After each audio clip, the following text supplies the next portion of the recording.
You're listening to Here to Chew Bubblegum with Goose.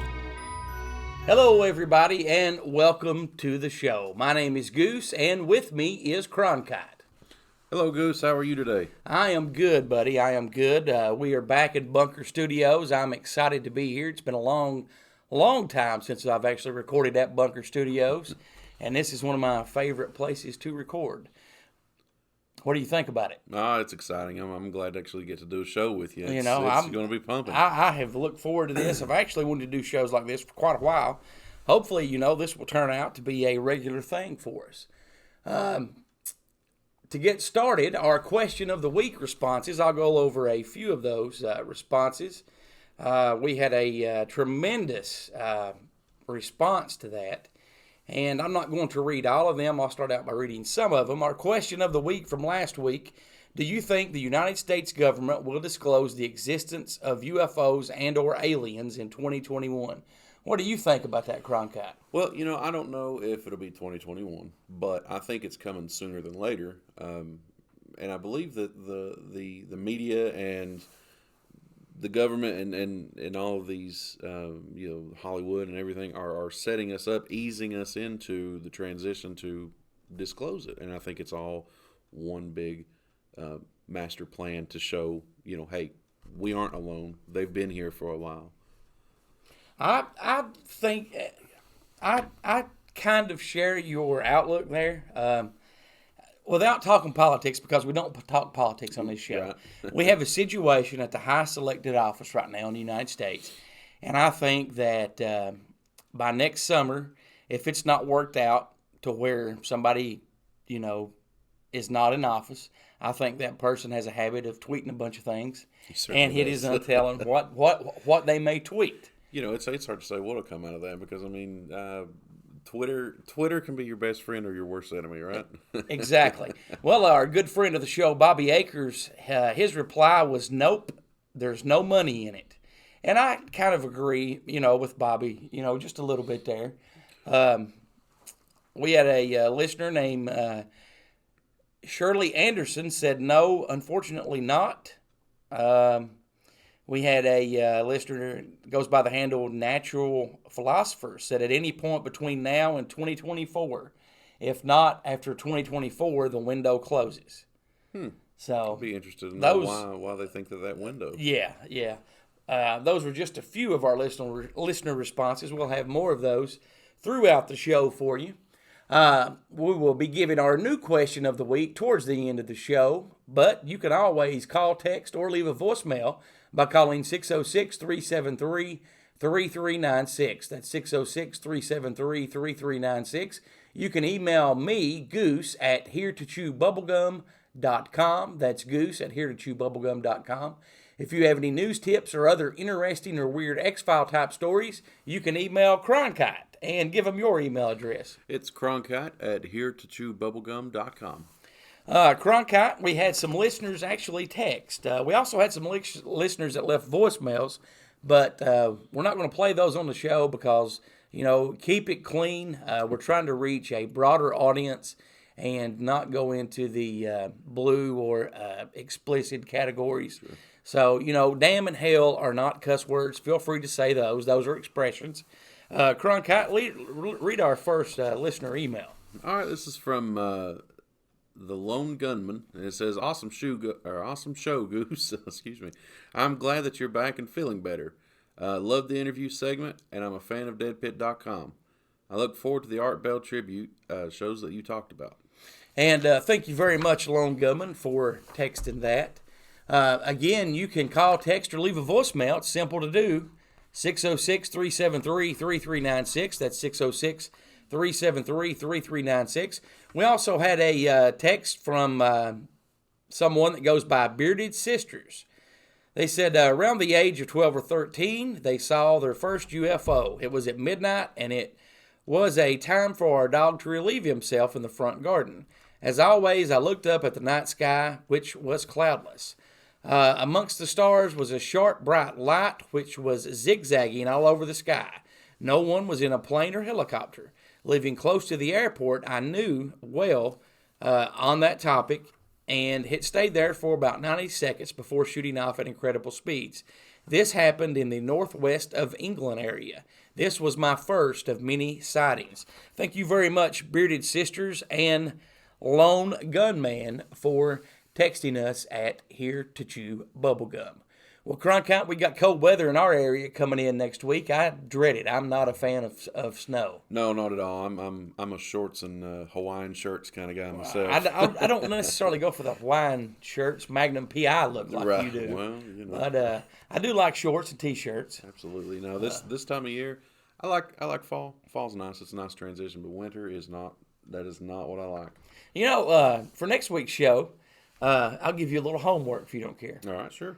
Why don't you look up what season has more UFO sightings reported? Oh, that's interesting. Whether Okay. it's winter, spring, summer, fall. Okay. Well, if I could venture a guess right off the bat, I would say winter. And the reason I would say winter is because of the sky is clearer. Right. But I'm probably wrong by looking at your face right No, now. I have no clue what the answer Yeah. is. My answer would be summer, simply because I like summer, and I tend to do more sky gazing at night during the summertime. Because it's warm, right? So, Okay. you know, but that's an interesting fact. Okay. So I'll definitely check it out. we're going to take a short break and come back with our new segment. Be sure to stick around. You're listening to HereToChewBubblegum.com.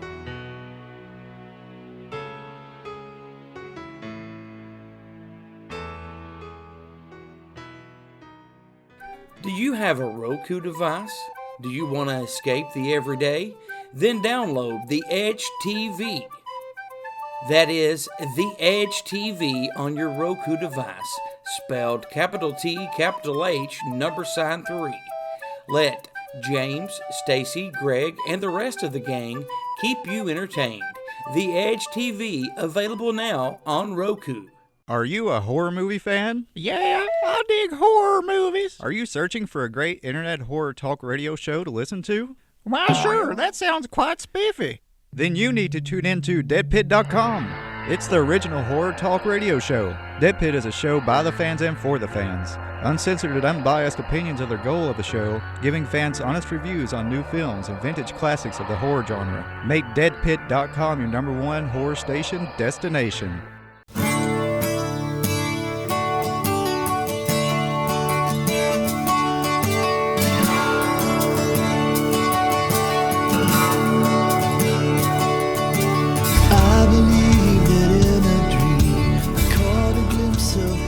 And welcome back to Here to Chew Bubblegum. We're going to start out our first segment of the show with a new ongoing series that we're entitling The Truth Is Out There.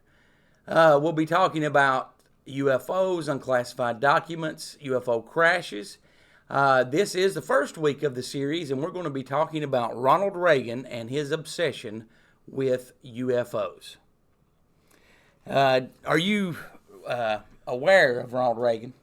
Oh, yeah. Okay. Now, Are you aware of his obsession with UFOs? I was not aware of his obsession with UFOs, but that makes me like him so much more. Okay. Because Well,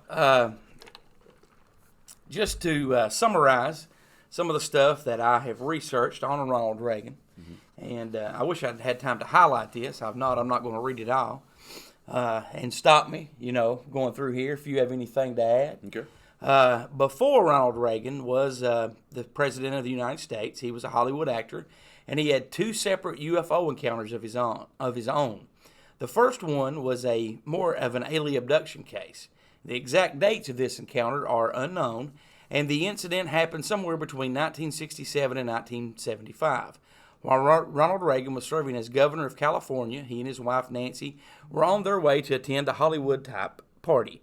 By the time they arrived, unbeknown to them, they were an hour late and had a strange story to tell. The story states that they were driving in their car on the highway, and they saw a strange light flying on the side of their car. Reagan stopped the car so that they might get a better look at the object. Both he and Nancy viewed the strange lights for several moments before continuing on their way. Speculation is that the missing time Ronald and Nancy Reagan could not account for was proof of an abduction encounter. Whether Reagan pursued any type of hypnotic regression therapy to recover that time is unknown. That's his first experience. Wow. You know, That's wild. and that's actually documented. I can't remember what celebrities were at the party, but you can read that they were an hour late and that him and Nancy was disheveled. They didn't realize they were an hour late. Well, it makes you wonder, as someone of Ronald Reagan's stature, his reputation, what would he have gained from making that story up? Yeah, especially as governor of California, he Exactly. wouldn't have gained anything. Absolutely not. If I mean, anything, he'd have been ridiculed. Yeah, he would have been at that time. Like you said, he would have been ridiculed. He would have been made fun of. Absolutely. He might not have been elected governor again. Absolutely not. Absolutely not. No, and, that's interesting. All right. His second incident is more precise and straightforward. In late 1974, while flying to Bakersfield, California, a strange bright object became visible to both Ronald Reagan and the pilot on a private plane, Bill Panther. The strange craft remained at their side for several moments before vanishing at an alarming speed. Neither man could offer satisfactory explanation for the object.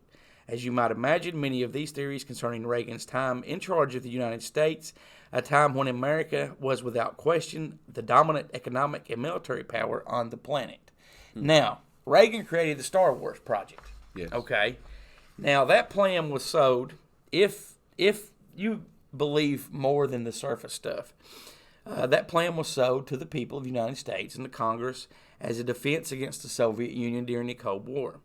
But some people think it was actually a protective measure against known hostile extraterrestrials, at least according to some researchers. What's your thought on that? I 100% believe. No, all right. So I believe that. I don't know if it was necessarily against hostile extraterrestrials, but I do. I will say that, he was probably on the right path by saying there's a lot out there that we don't see. Yes. As far as space rocks, debris and comets, rogue planets, black holes, whatever, we don't see it. Mm-hmm.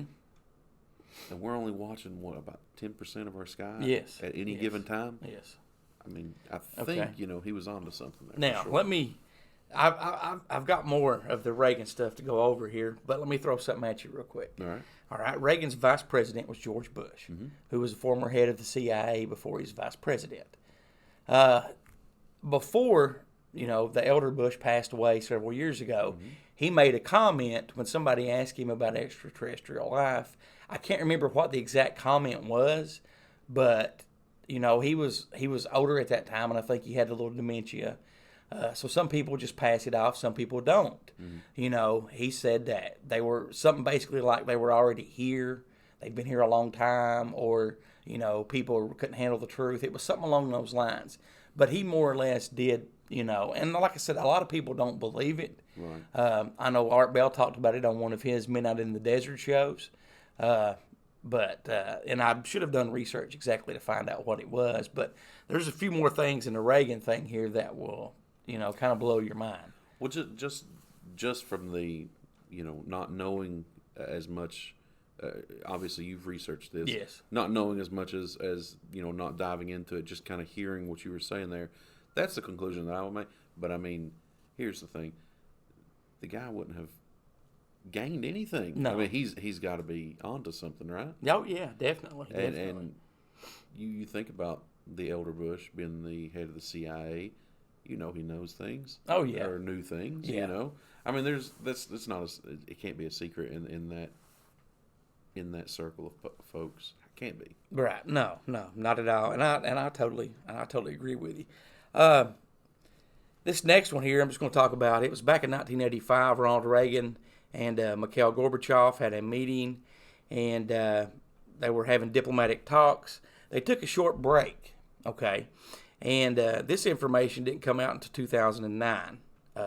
This is when it finally came to light. They had interpreters with them, and Reagan basically asked Gorbachev if we had an invasion that targeted the United States, would Russia help us? Okay, now, why would you ask the second, Russia at that time was the second highest, superpower, you had the United States and Russia. He asked him, during their break from the diplomatic talks, if we had an alien invasion, would you help us? we need to come up with a way if something happens that we notify each other that, hey, we didn't send off a nuke and accidentally nuke each other. And Mikhail Gorbachev told him, yes, that they would help us. So, okay. Now, that brings up another thing. If Reagan didn't know something, why would he ask him that? Exactly. Okay. If Mikhail Gorbachev didn't know something, why would he say yes?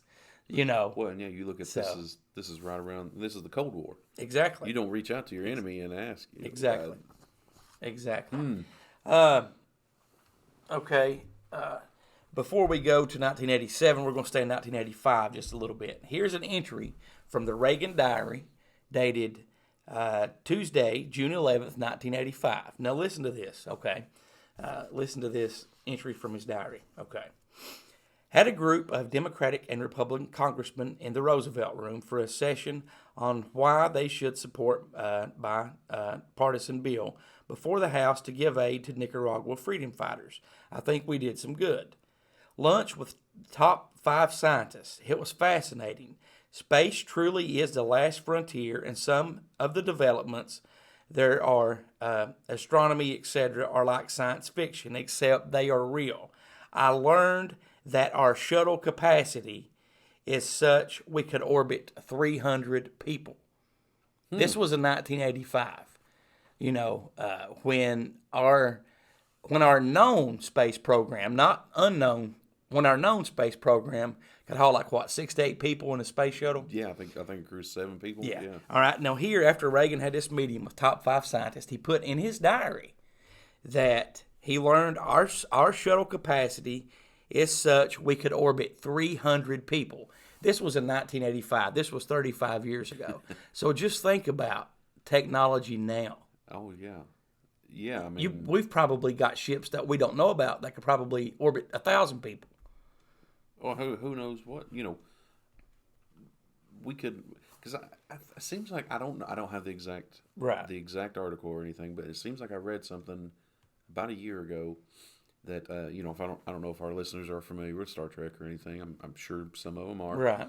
But it seems like I read somewhere that NASA was developing a quote unquote warp drive, a faster than light travel, if at all possible. 35 years, and you think about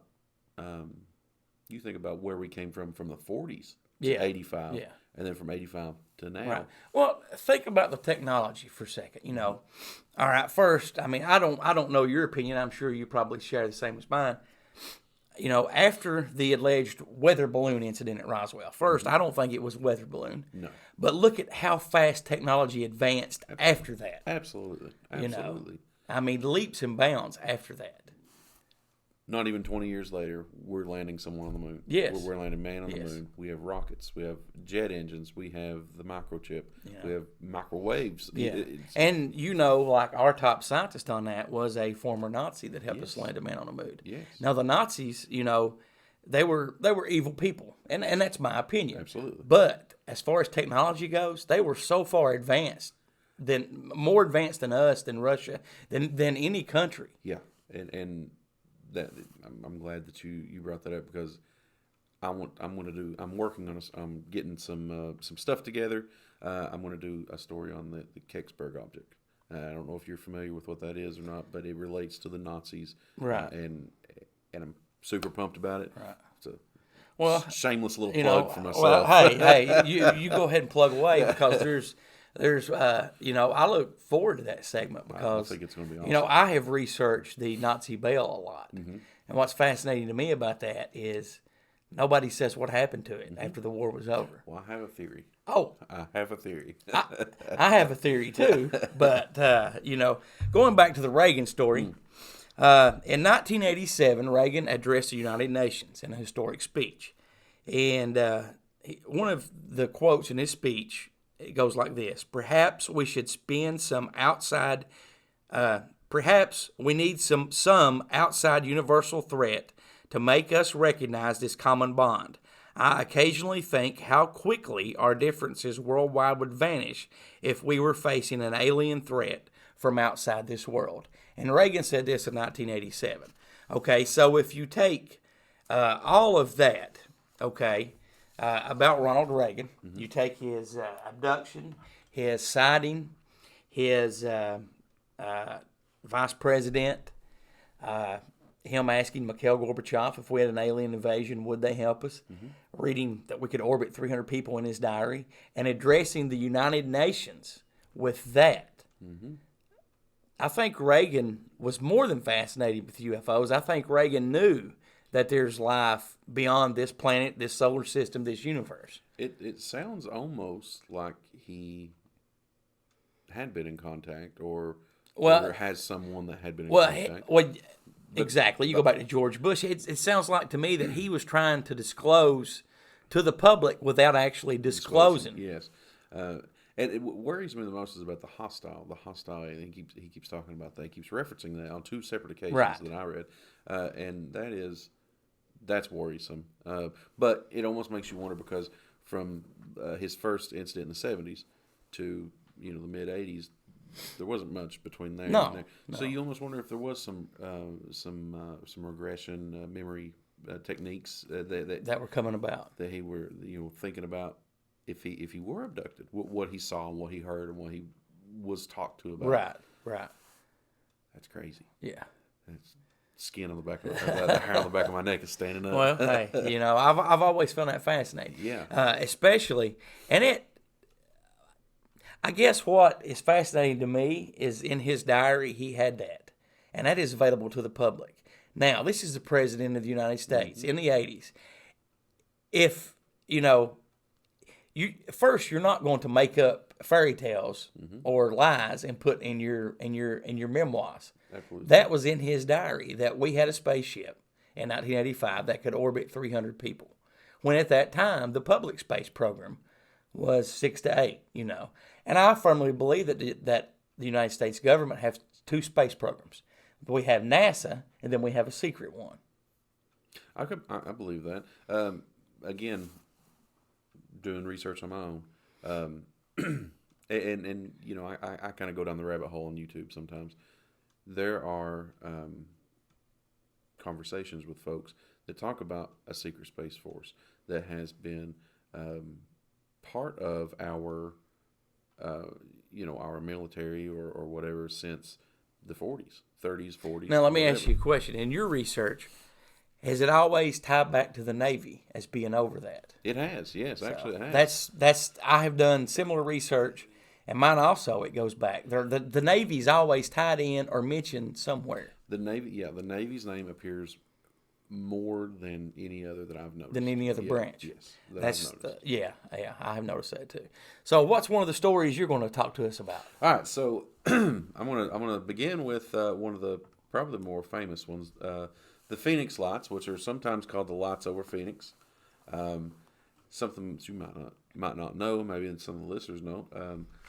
A couple of weeks ago, when I was talking about the celebrities that have spotted UFOs, yes. I read that actually Kurt Russell, while flying in an airplane, was one of the people who actually called the Phoenix Lights in. So the date is March 13th, 1997, and there were the Phoenix Lights, sometimes known as Lights over Phoenix, were a series of widely sighted unidentified flying objects, or UFOs, observed in the skies over the the U.S. states of Arizona, Nevada, and the Mexican state of Sonora. The lights, varying in descriptions, were seen by thousands of people between 1930 hours and 2230 hours Mountain Standard Time in a space of about 300 miles from the Nevada line through Phoenix to the edge of Tucson. There were 2 distinct events involved in the incident: a triangular formation of lights seen to pass over the state, and a series of stationary lights seen in the Phoenix area. The United States Air Force identified the second group of lights as flares dropped from an A-10 Warthog that was on a training exercise at the Barry Goldwater Range in southwest Arizona. Witnesses claim to have observed a huge carpenter square-shaped UFO containing 5 spherical lights, or possibly light-emitting engines. Symington, the governor at the time, was the only witness to the incident. He later called the project otherworldly. That almost sounds like the teeth. Oh no, what is it? What was it? The teeth. Oh, I heard you talk about it earlier today, and I can't remember what it is. Teeth, jaws. No, the triangular, the T-30 something. Yeah, I talked about it in a few shows. I can't Yeah. remember the exact numbers of it, but I know what you're talking But about. that triangular formation almost sounds like that. Yeah. Well, let me ask you, why would the military drop flares off over a populated area? You know, and there are videos of it. It doesn't Yeah. look like. I mean, It doesn't look like flares. just not to me. Well, I mean, I'm not a flare expert, but if you're going to drop something hot and burning in a populated area, couldn't that Right. catch somebody's house on fire? Absolutely. Couldn't that land on somebody's car? And, I mean, and if you were going to do a training exercise that you knew were going to spark this kind Right. of controversy, wouldn't you publicize it? exactly immediately, not wait until someone is like, hey, something's going on here, Well, sorry, we forgot to tell you. Yeah, we're- oh, my bad. You know, no, yeah, no, yeah, no, I no. call I don't. BS. I don't believe that. I call BS. I didn't know that Kurt Russell was the one that called that in, but I think that's fascinating. Yeah, no. Well, see, I didn't know initially either, and then last week I was looking up the celebrities I've seen UFOs, Right. and it interesting little tidbit. Kurt Russell's definitely one of my favorite actors Right, for sure. right. I've never met Kurt Russell, but I have met his stunt double, back Oh, in yeah? the day. Yeah, Dick Warlock. Real great guy. He actually lives in Tennessee, not too far from here. Oh wow. He's since retired, Mm-hmm. and for those of you that are horror movie fans, Dick Warlock was also Michael Myers in Halloween 2. He's a great guy, great guy. Very cool. Very cool. He's told a bunch of stories about Kurt Russell. So, I want to hear those stories later. I like Kurt Russell on Death Proof. Crying Kite's got us some more stuff here. Yeah, while I'm so he's sorry. while he's looking into that, I'm going to read some more listener responses to our question of the week.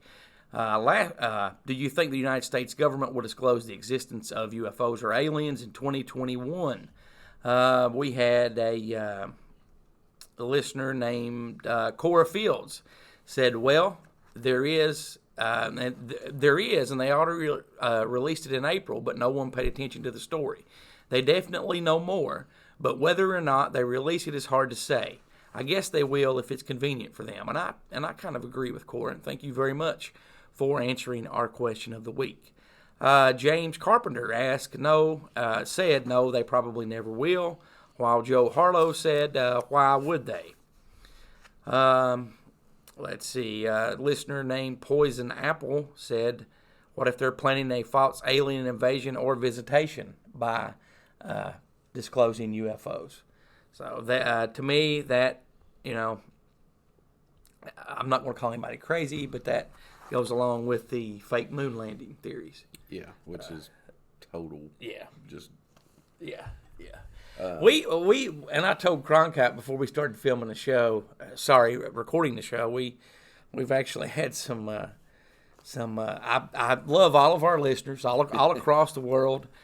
We have some listeners that are really out there in their own solar system. So well.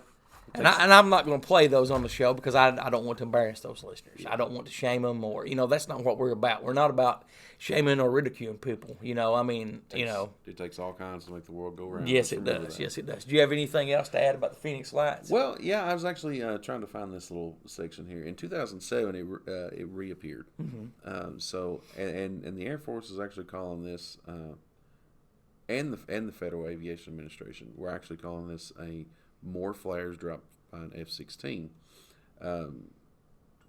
Let's see, and so it reappeared in 2008.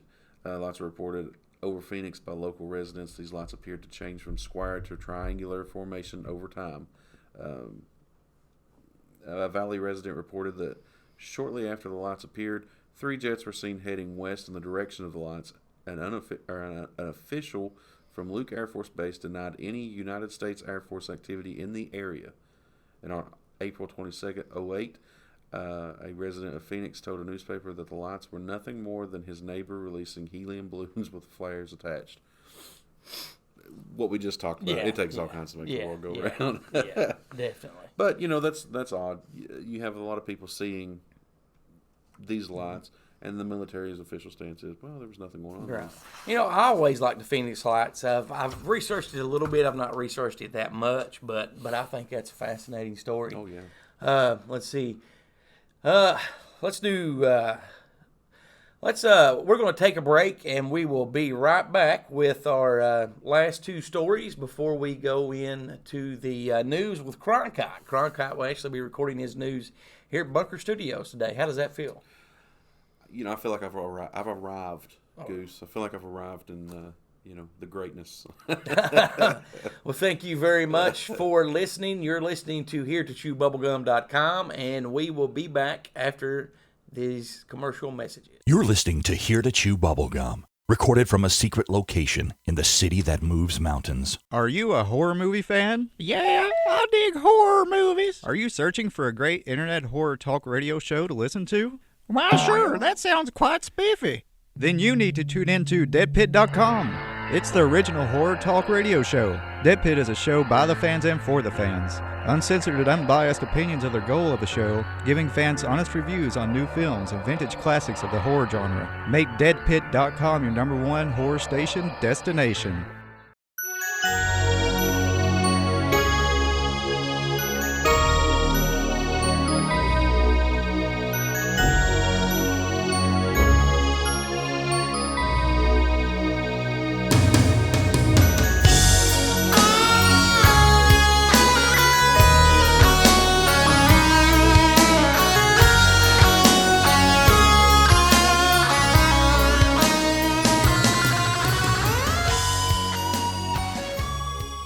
Howdy, folks. This is the Creepy Kentuckian from deadpit.com, and you're listening to Here to Chew Bubblegum. And welcome back. Starting out this continuing segment, we're going to read some more Question of the Week responses from our listeners. Our question of the week was, do you think the United States government will disclose the existence of UFOs and or aliens in 2021? Start at Edge responded, there will be a disclosure, of course, only not in 2021, not in the United States, and not by any government official. Angela Heck said, I wish something would come to light where they would have to. What do you think about that, Cronkite? Well, like I said, I don't know if it'll actually be 2021, but I think it'll be soon. I think they're warming us up.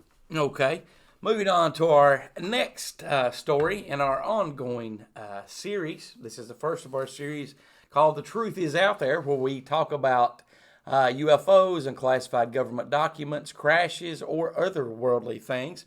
Our next story took place here in Kentucky, February 27th, 1993 in Louisville.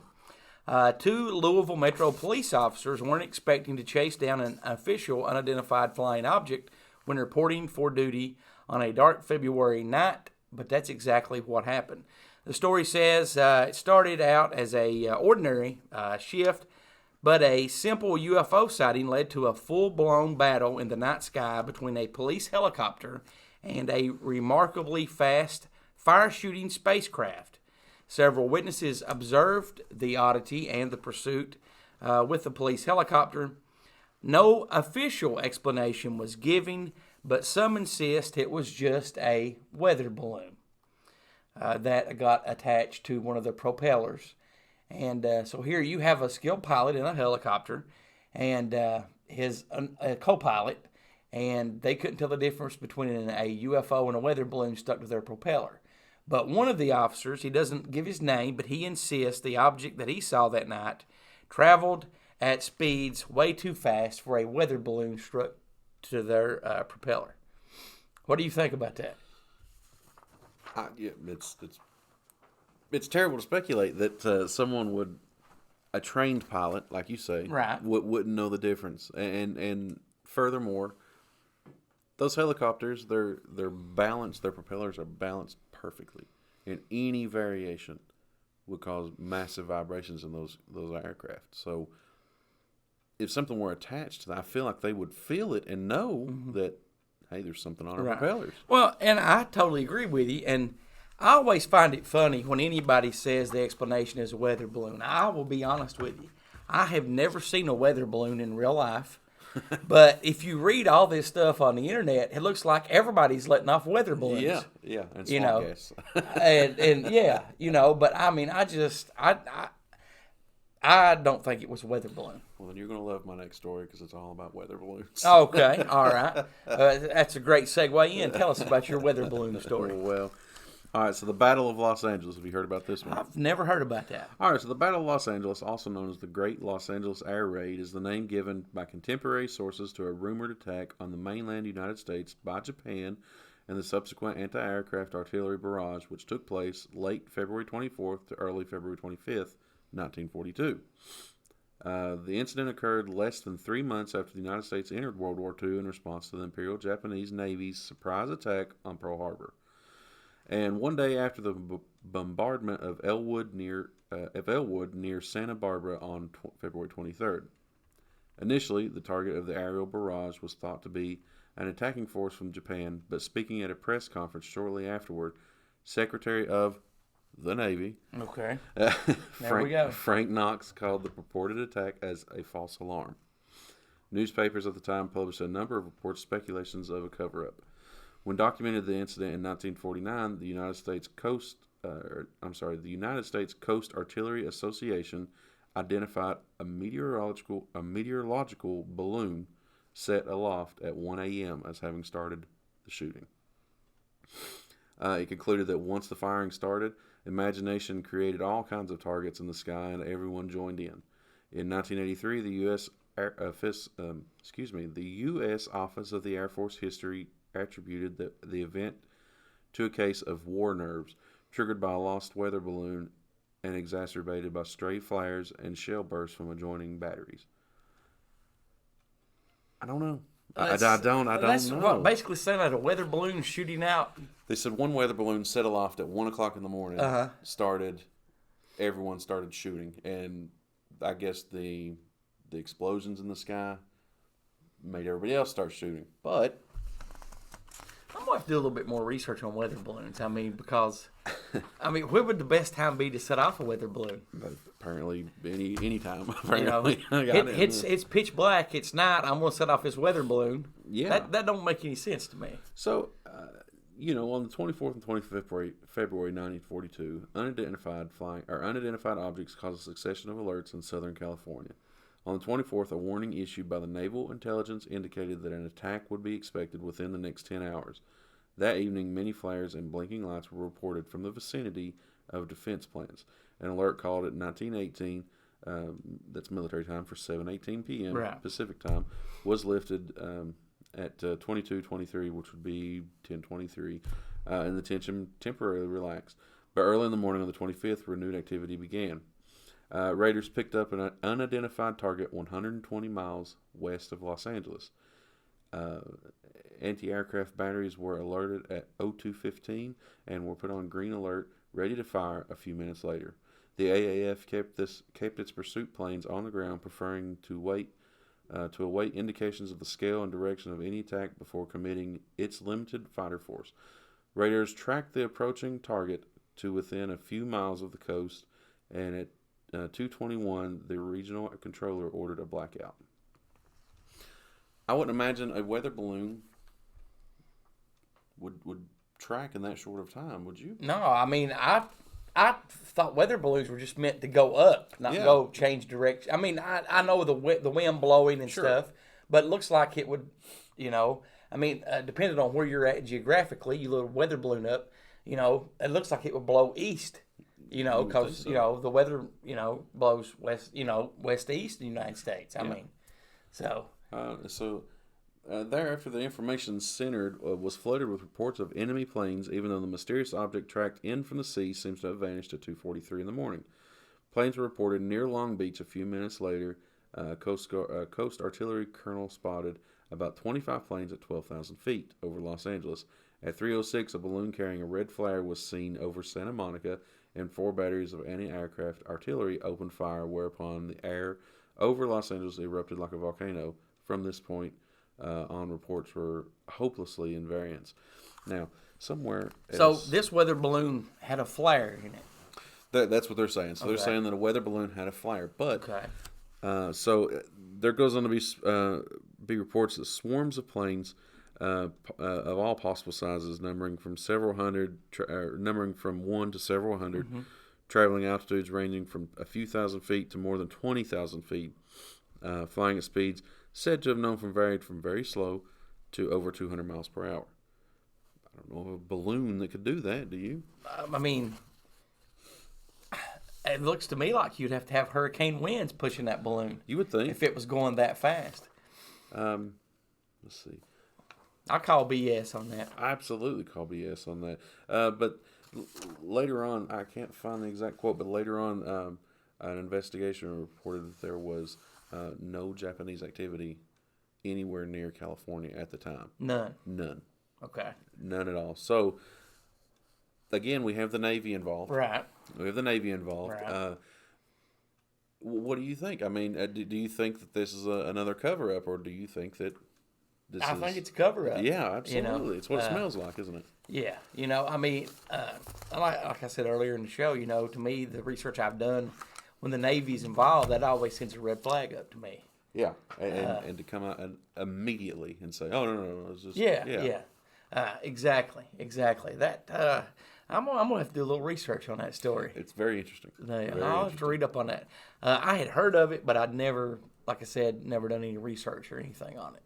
That is, that's definitely, definitely. I mean, hey, this segment, the truth is out there. This is our first series in the segment. I've enjoyed it. I hope you've enjoyed it. I've loved having you here. Hope you're here next Sunday when we do the show. I hope so too.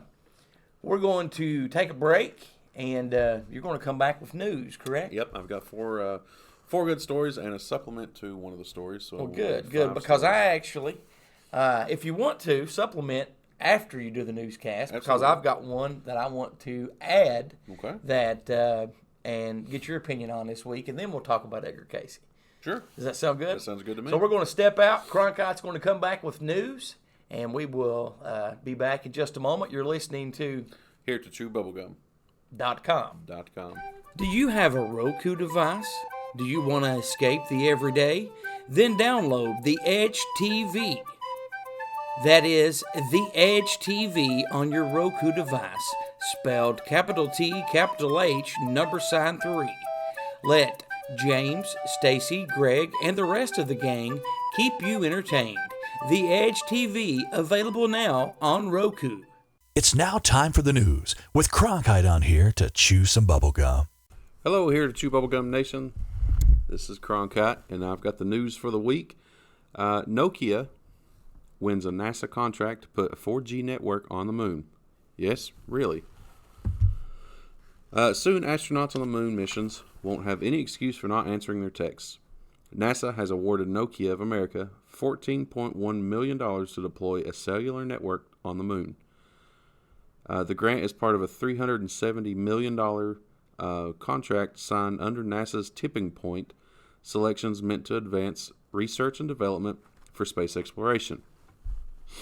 Nokia's plan is to build a 4G LTE network and eventually transition to 5G, just like the rest of us. It will be the first LTE 4G communication system in space, according to NASA's announcement. The system could support lunar surface communications at greater distance, increase speeds, and provide more reliability than current standards, the announcement reads. Nokia's research arm Bell Labs provided more details in a Twitter thread. The company intends for the network to support wireless operations of lunar rovers and navigation, as well as streaming video. The network is built to be compact and efficient, as well as specially designed to withstand the extreme temperature, radiation, and vacuum conditions of space. So that's pretty exciting. Be able to talk to your family members while you're on the moon. I personally can't wait to prank call some of these astronauts. Moving along, still staying in space, Astroscale is to test a space junk cleanup tech with, quote, ELSA-D launch in 2021. The mission will lift off atop a Soyuz rocket, technology that could help humanity get a handle on the growing space junk problem. Will get an orbital test early next year. The end-of-life services by Astroscale demonstration, also known as ELSA-D, mission will launch in March of 2021 atop a Russian Soyuz rocket from Kazakhstan. Representatives of the Japan-based company Astroscale announced last week.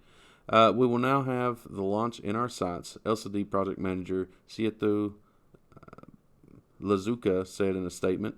The LCD program demonstrates complex and innovative capabilities that will support satellite operators in realizing operations for their post-mission disposal strategies and establish Astroscale as a global leader in on-orbit servicing market.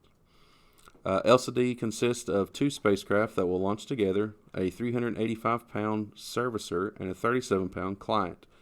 The servicer sports rendezvous tech and a magnetic capture mechanism, both of which will get a workout during the mission's time in orbit.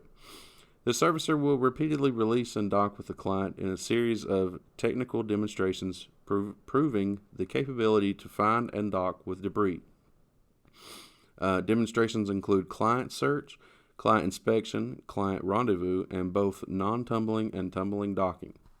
The main goal is to demonstrate that the tech that could be used to deorbit dead or dying satellites and other pieces of space junk. There's a lot of debris circling our planet already, and the numbers are bound to grow as launch and satellite development costs continue to fall and companies assemble huge broadband constellations in low Earth orbit.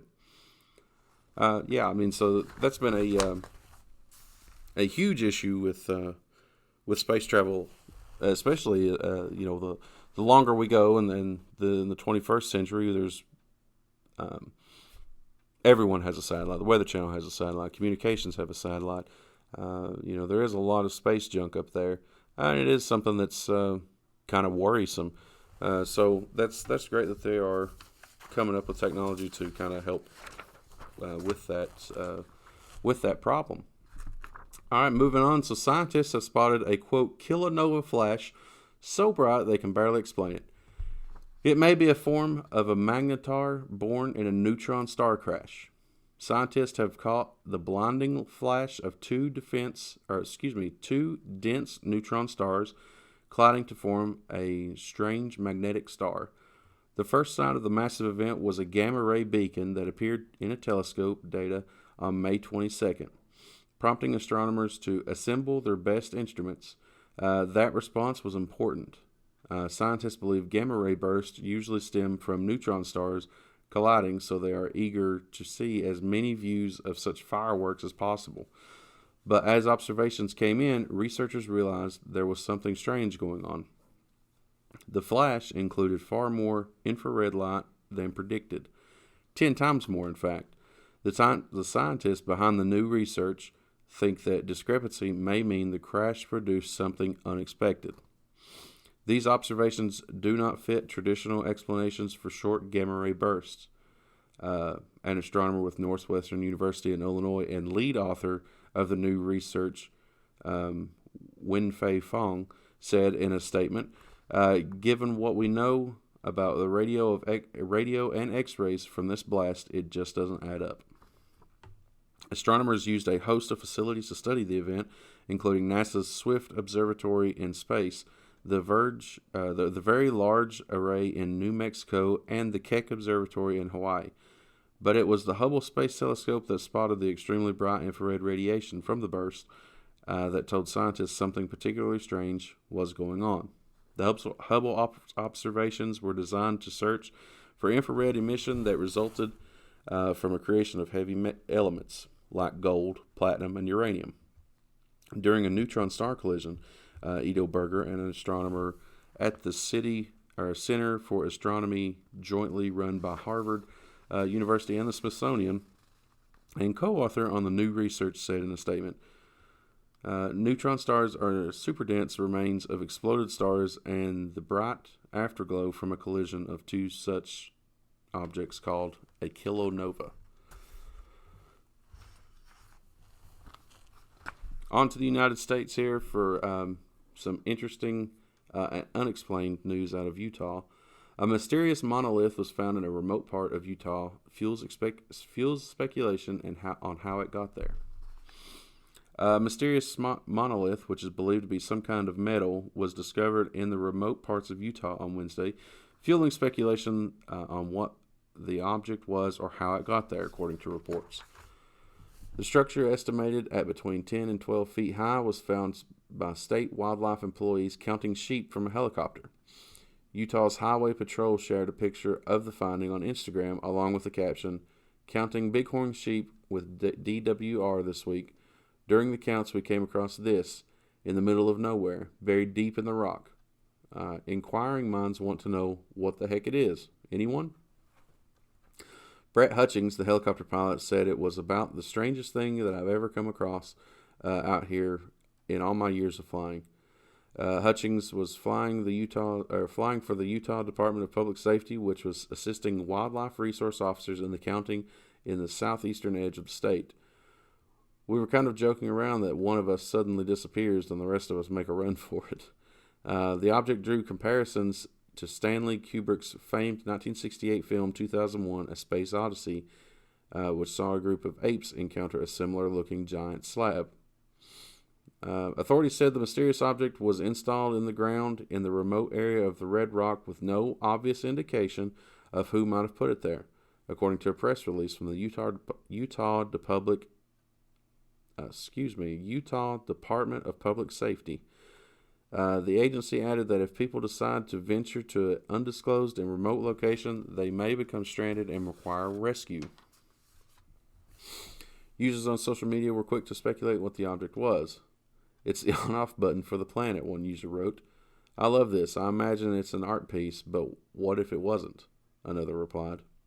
The Bureau of Land Management is determining whether they need to investigate further, according to the release.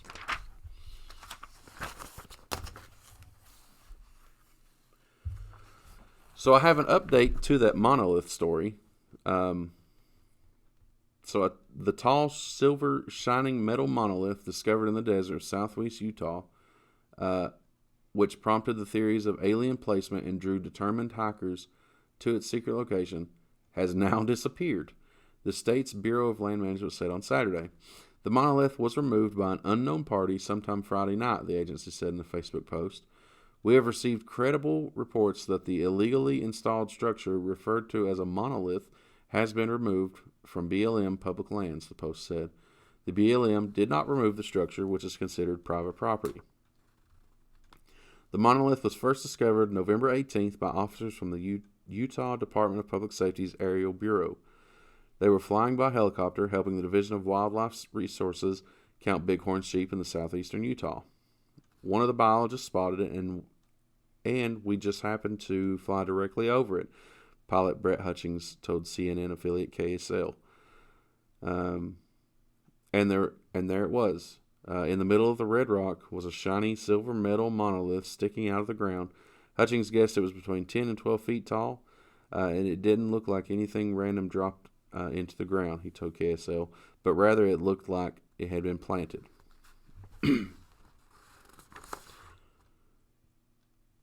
So it disappeared. Yeah, it's pretty crazy that the thing just kind of...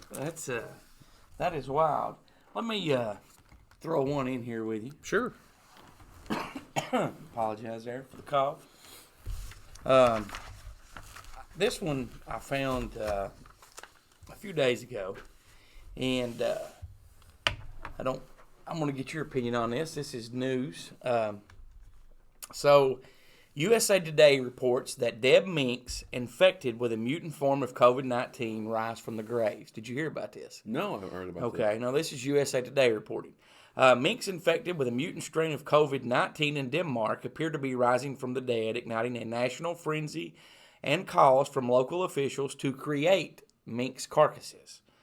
While the sight itself is certainly terrifying for the residents in West Jutland, a region in the country grappling with confirmed COVID-19 cases connected to mink, there is likely a scientific explanation for the zombie-like reemergence from the grave. That's what the article says. A Danish police spokesman, Thomas Krinzink, told a state broadcaster that gases form while the body decays, and that forced the minks up into the ground. Do you believe that? The nation has planned to cull all 15 million minks in the country, which produce 40% of the world's mink. Because of the rush burial, their animals were placed in shallow ground, 3 feet down. These have come up. Oh, wow. Okay, so their plan is to dig up all these dead minks and bury them 6 feet down or incinerate them. That's the plan that I think the mayor in that town come up with.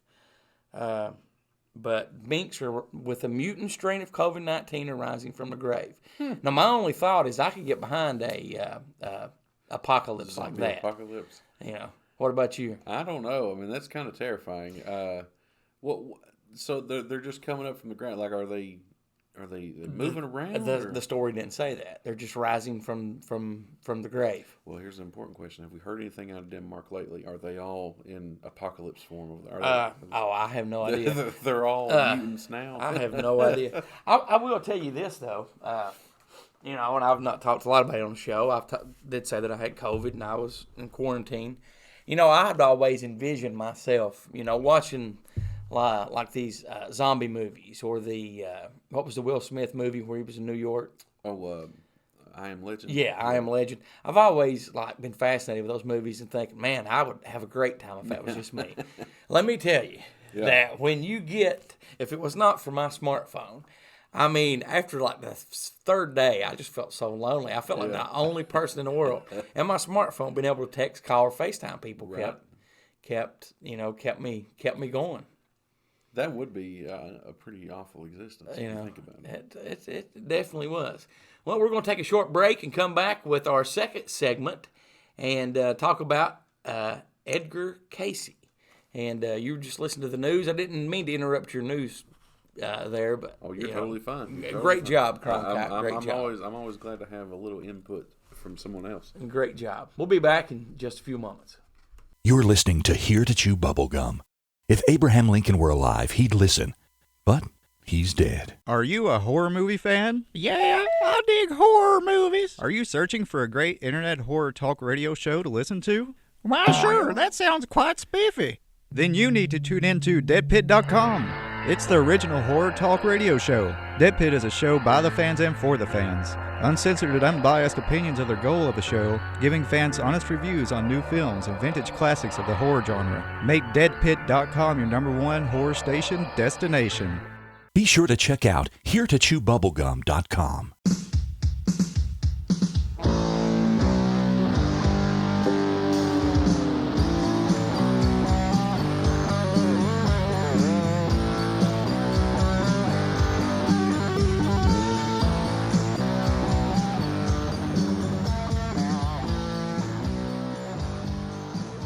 Go ahead and say hello, Cronkite.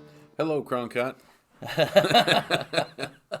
And as you guessed, we are back. What do you think about the mutant minks that were rising from the dead? That's interesting. I mean, I like like you said. I mean, we grow up watching radioactive. Now, if I was there, I would and I saw that, I would definitely be playing Thriller as they were rising up. Absolutely. We're going to start off with some listener email. The first one, Alicia from Ohio wrote, to answer your question of the week in regards to disclosure, I think that by sharing videos earlier this year that the government is preparing for full disclosure. I may be wrong, but not much was said or mentioned in the mainstream news after the videos were released. I think they'll continue to release more information as time goes on. I absolutely agree with Alicia. Go ahead, read the next one there. All right, Brent from Virginia says, hello, Goose. I loved last week's shows and interview with the creepy Kentuckian. I'm interested if he does a Google search of the name on the grave marker that he was talking about. Keep us posted. That was an interesting story. Did you hear about that? I heard that. I was listening to the show and right. I got sidetracked. I couldn't finish it out. Basically, what he did is, when he was younger, him and his friend had saw this guy just vanish that was at a grave. He actually videoed the grave later, and I made a recommendation that he should Google that to see if the picture of the man that he saw and the dog comes up. Lisa from Kentucky says, hello, here to Chew Bubblegum. I'm glad that you guys are back and look forward to more shows. Have you ever thought about doing a series of shows on Bigfoot? I think that would make for a great show. We actually had the creepy Kentuckian himself mention the Patterson incident, and I've had a few comments and text about Bigfoot, and that's something that we'll definitely do in the future. Yeah, for sure. So Kenneth from Tennessee writes, I don't think the government will ever disclose the existence of UFOs or aliens. They've kept the truth buried for so long that I think it's too late for them to come out clean. Well, I can see why he would think that, but at some point, you're going to have to come clean. Absolutely. It's not about. Well, as we talked earlier, if all the technology we had come from, Roswell, Right. re-engineer, reverse engineering. How much more can we get from all that? I mean, it's been what, 80 years? Yeah. I mean, yeah. So, well, let me throw something else by you. All right. Think about the technology that we have. Mm-hmm. Okay, and we mentioned this earlier in the show. All right, and we said that the Nazis were far superior in their time frame than us. Absolutely. Where do you think they got their technology from? In the 40s now. Antarctica. Huh? Antarctica. I really believe that there was something between the Nazis and the alleged portal Right. or alien base in Antarctica. I think that the Nazis were working with or have captured one of these crafts and was reverse engineering it in the 40s. So you still think that the base is, I mean, do you still think that today the base is still there? I mean, the guys would be old and dead, but do you think that, they died out at Antarctica? I think there's still a base there that nobody's found. Well, no, I would still say there's a base, yes, because even today we don't really fly there. No. And if there were, Well, and there's some parts I think of Antarctica and the South Pole that you can't. There's no fly zones. and it makes you wonder why. Exactly. If there was hostile, Right. If there was hostile aliens there, that would make sense. Why we can't fly there, Right. But I really do. They were coming out of a depression when World War II started. Right. Hitler brought them out of economic turmoil. I don't believe that they could have just come up with that technology on their own with the resources that they had. Without getting it somewhere else. Because there was no resources. You know what I mean? There were very little Right. resources. I really do believe that they had a craft crash, or they captured a craft or something, and they started reverse engineering. Because you have to remember, the Nazis were the first ones that had they had rockets. They had jet engines. They had and missiles. then their jet engines were far superior than our aircraft at the time. Absolutely, they had missiles for crying out loud. So. I mean, it's. I just don't see We could technology. talk, we could do a whole show on that, and we will, sometime soon. Our question for the week this week. Okay, we're getting towards the end of the year, so we're gonna do So what's everybody towards the end of the year? They're looking at next year.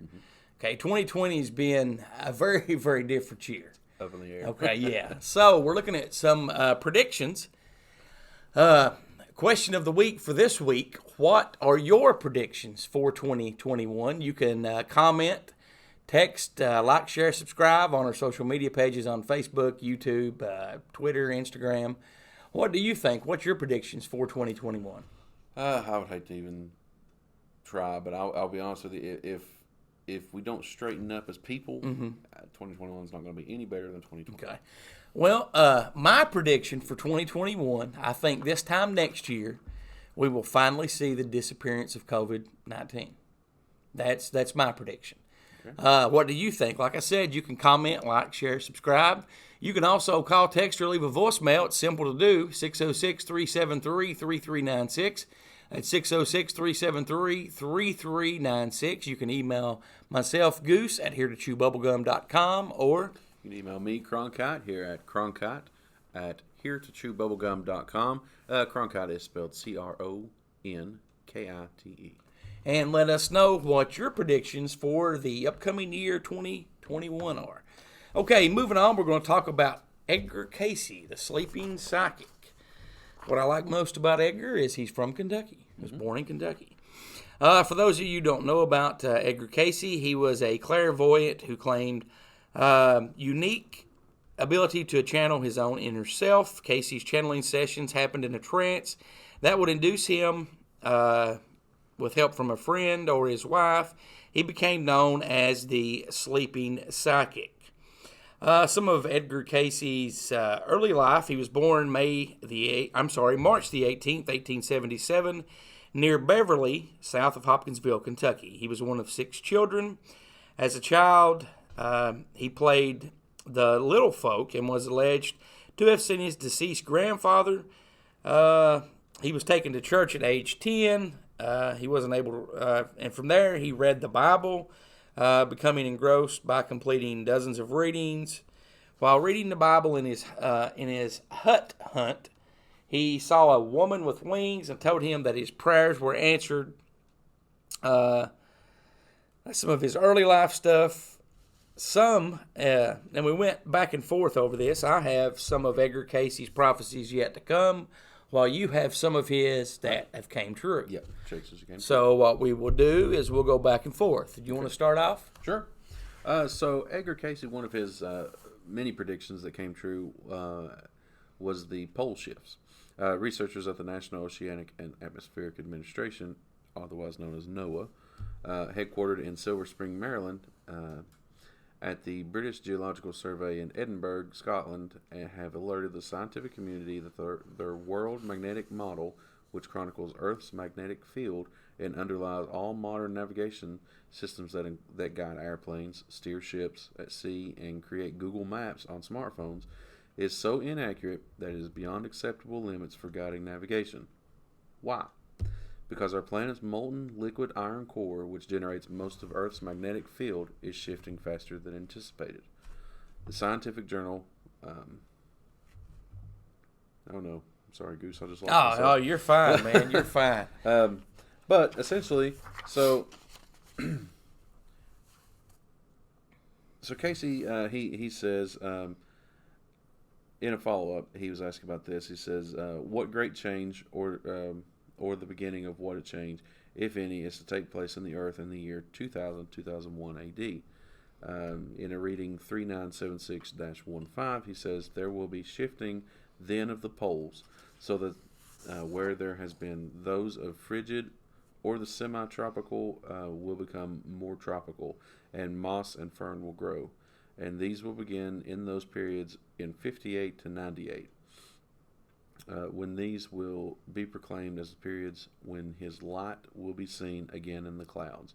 As to times, as to seasons, as to places, alone it is given to those who have named the name and who bear the mark of those of his calling and his election in their bodies. To them it shall be given. So in, does it say a year? Over the last couple of years, though, you've had scientists say that the poles are shifting. You've got, Antarctica shrinking,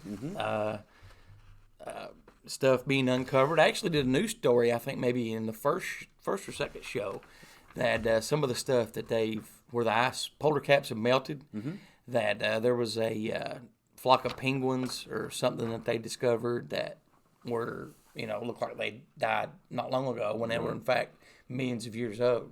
So it makes sense if you think about it. The world is, certain areas of the world are starting to warm up more. Yes, and I know in the area that we live in, have been fossils that have been found of roots of that you're usually found in tropical rainforest.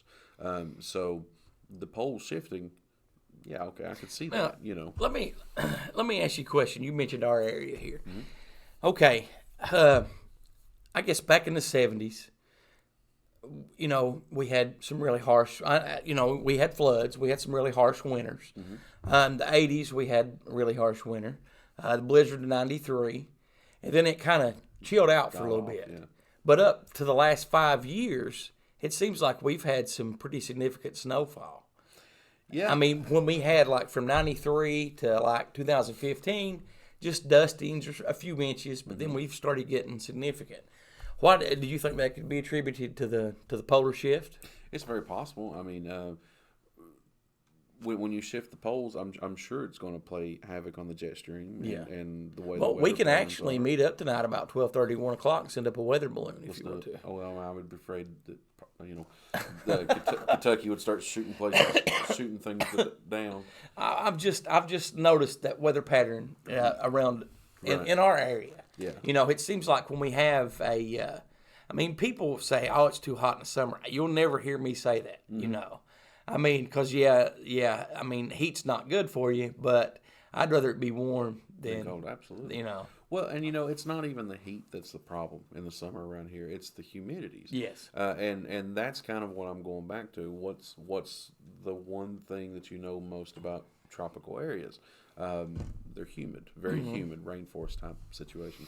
And they found these roots. Geologists found these roots here in our area, 10,000 years ago or something like that, fossilized of tropical plants that aren't here now. Right. But they used to be. Right. So, this whole area, that makes sense that it would stay humid and go through several changes. Right. Over its. Well, and I don't think I've ever said this publicly before, but look at how much coal and stuff resources we have. Okay, you know what creates coal, right? Fossils, dinosaurs, all that. Our area used to be covered with dinosaurs. Yeah. Absolutely. And people don't really think or realize that. So. Well, and yeah, people don't think about that. They don't realize that. There's swamplands and we live in a fairly mountainous area. Yes. But these mountains are. What mountains do you think are older? The Appalachian Mountains or the Rocky Mountains? Ooh. I would say they're both about the same. Well, think about it this way. Over years and years of erosion and things like that, the Appalachian Mountains are actually older. Okay. And a lot of the area has filled in around here because of the mountains eroding off and the wind and the water and things like that. So it would make sense that this area would have more coal and more resources because a lot of that stuff has been packed in and compressed over millions of years. Right. This area is just, it probably was like the Amazon at some point. You know what I mean? As much of the resources that we've had here, dead foliage and animals and just compressed and turned into coal and whatever. That's definitely something to think about. Well, some of Edgar Casey's prophecies yet to come. This is from Edgar Casey reading 244-2, and this one could maybe possibly describe today's time to some point. Will our lifespan as humans be extended? Now we find that there are many changes in the body since we have this, many for good. Many of the organs and the conditions show the changes as come about natural or so-called natural conditions and changes as the body succumbs to the effects of aging or usage in the system. Much of this may be overcome. That's what Edgar Casey stated. His exact quote was, "Man should live longer than he has ordinarily been given and will." Typically today, we are living longer than they did in Edgar Casey's time, where he was born in 1879. Right. So, and I read an article several years ago. It's been 2 or 3 years ago. It said that if anybody was alive, like in 2018, they had the chance, based on modern medicine, to live to be 120 or 150 years old. And I think when you get into the 3D printing, I think that could really be used a lot in, the medical field, in mechanics, in, spacecraft, and, could just be used several things. So I always found that fascinating that Edgar Casey said that the lifespan would be extended.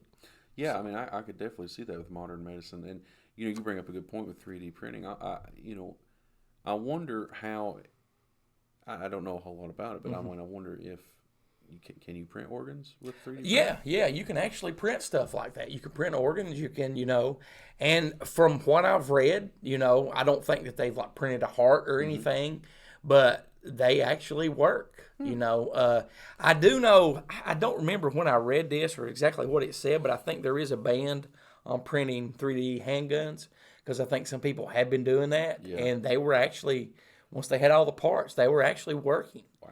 And, I've not messed a whole lot with 3D printers. I've watched more houses be printed on YouTube videos than anything else, and that is fascinating. Absolutely. But just technology right now is just It's amazing. it's just amazing. It's amazing, and we're going to continue to get better. Yes, exactly.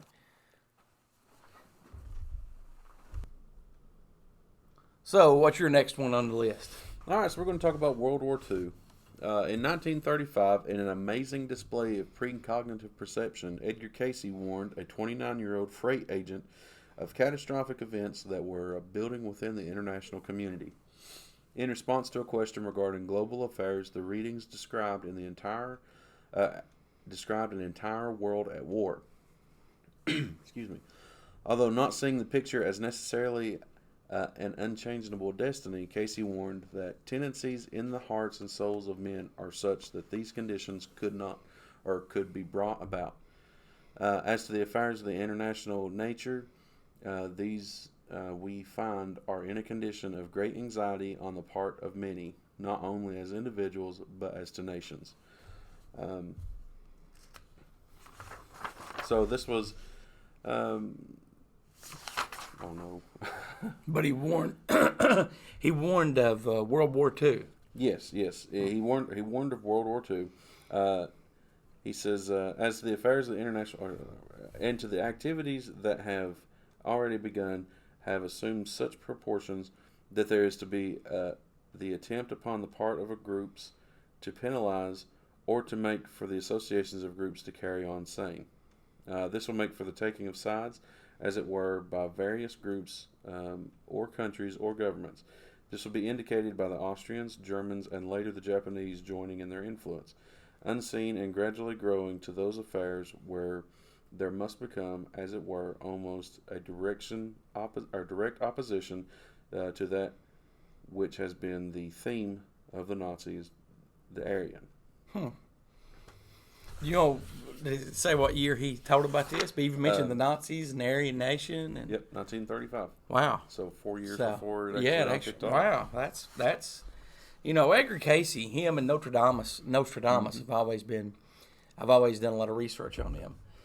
My second one, it's from the Edgar Casey reading 3976-29. What is the shape of the world to come? That was the question he was asked.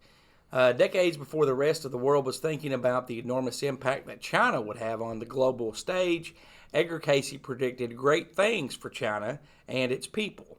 On one occasion, Casey told a group of people that eventually China would become the cradle of Christianity as applied in the lives of men.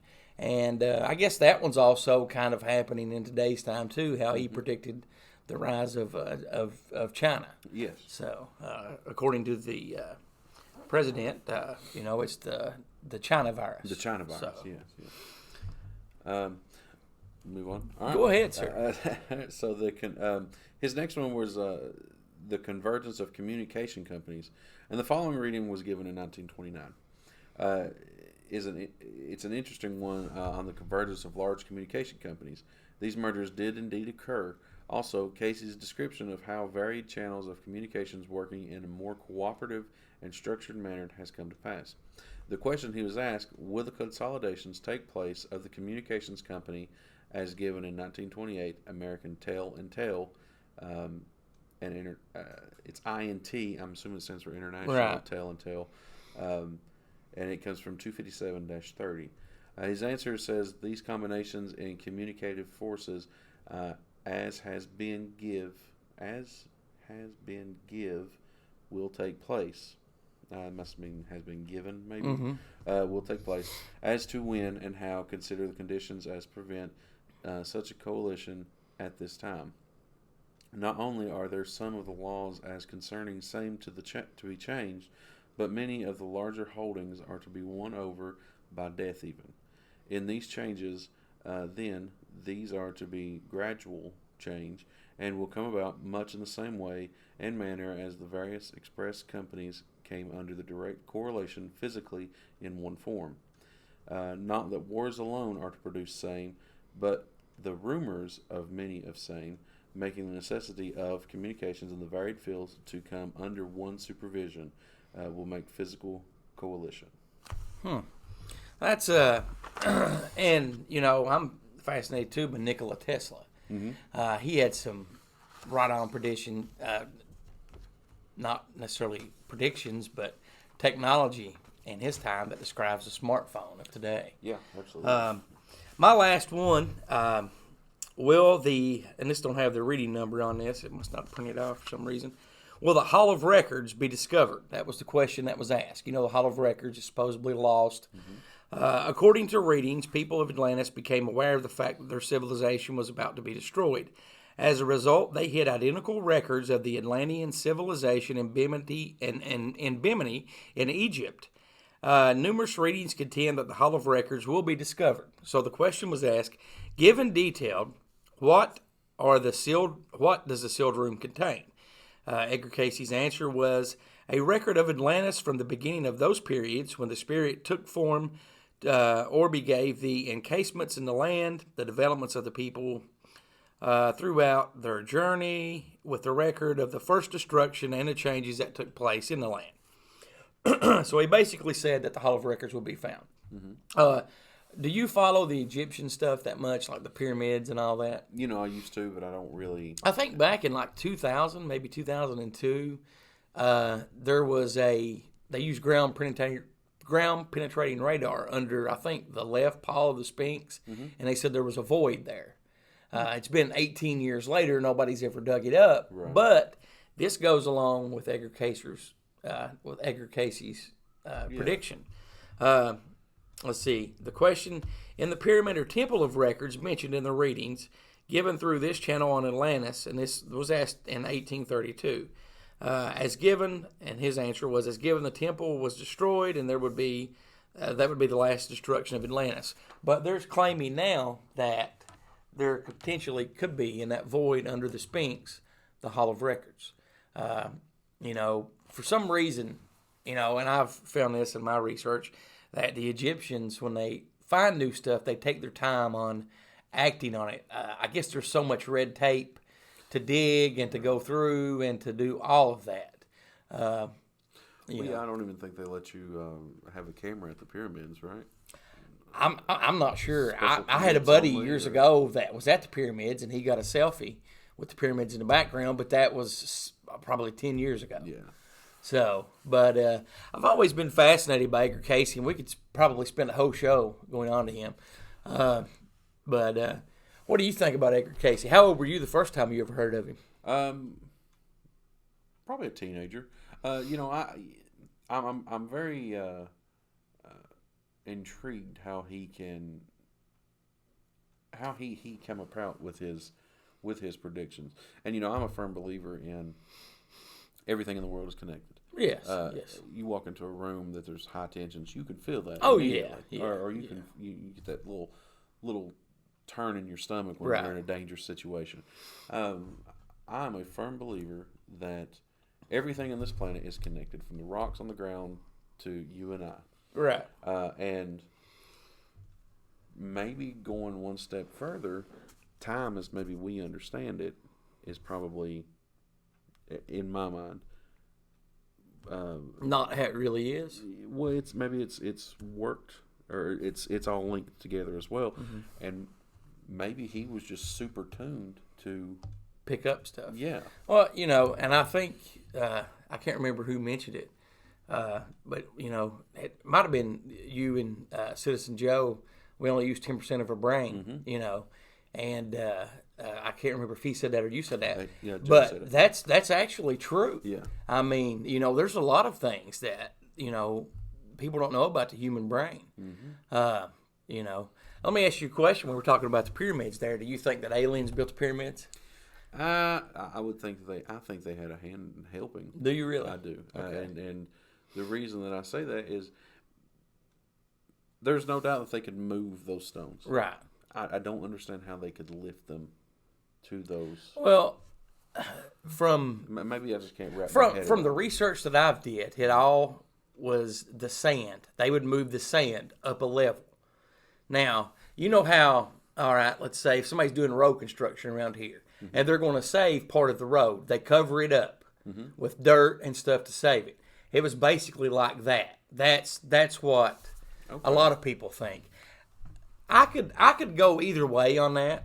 I could think they could have helped. I could see them doing the dirt thing. No, that's a lot of work. Moving that dirt in, build it up, moving dirt in again, build it up again. That is a lot of work. But who knows how long it took to build those? That's true. So well, and they are they're aligned almost perfectly. now that is what is fascinating. Yeah. Is just the With Orion's belt. yeah, and that and the that's mind blowing to me the way that they are aligned perfectly. And and maybe they were built as a temple for their gods. But, but that is really accurate. Yeah, definitely, for the time, definitely. I mean, and there's still parts of the pyramid that we have not been into. People have not been into yet. Yeah, and that's fascinating too. I'm a big fan of aliens too, so Okay, I love watching that show. I've watched a few episodes of that. I've not watched a lot of it.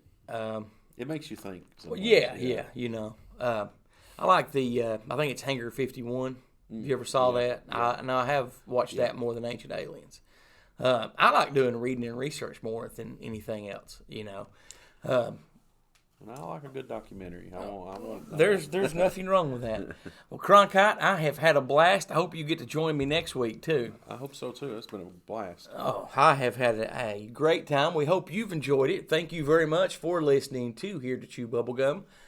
Again, our question of the week: what are your predictions for 2021? You can call, text, or leave a voicemail. Please keep it clean by calling 606-373-3396. That's 606-373-3396. You can email me, Goose, at heretochewbubblegum.com or Cronkite at heretochewbubblegum.com. You can also message us or comment on our Facebook page. YouTube, we have that. You can comment on our videos, Instagram, Twitter. Again, Cronkite, thank you very much for being here. I do want to remind everyone that we will have a very special announcement in this week's, we won't have the announcement in this week's Midweek Moment, but there's a case that we're working on. We will name the case in this week's Midweek Moment. We have an update, so to speak, and you want to be sure to tune in for that this Wednesday. I also want to thank Carlin for all the voiceover work and letting us use the music of Flannery. Thanks to the Creepy Kentucky and Uncle Bill, ST3B at deadpit.com. Our special guest next week will be author, actor, paranormal investigator, and one of the founders of The Edge Studios. I'm talking about the one and only James Smith. Again, Cronkite, thank you very much for being here. Is there anything you want to say as we close? No, not at all. I thank you for letting me be a part, I've had a blast today. I have had a blast. I hope we get to do more and more like this. Good. Now, don't forget your homework. Do you remember what your homework was? I certainly do. So, what season has more UFO sightings that are reported? I will find out and have an answer for you either Wednesday or next Sunday. Great. Sounds great. Thank you guys for listening. You have a great weekend, and we will see you on Wednesday.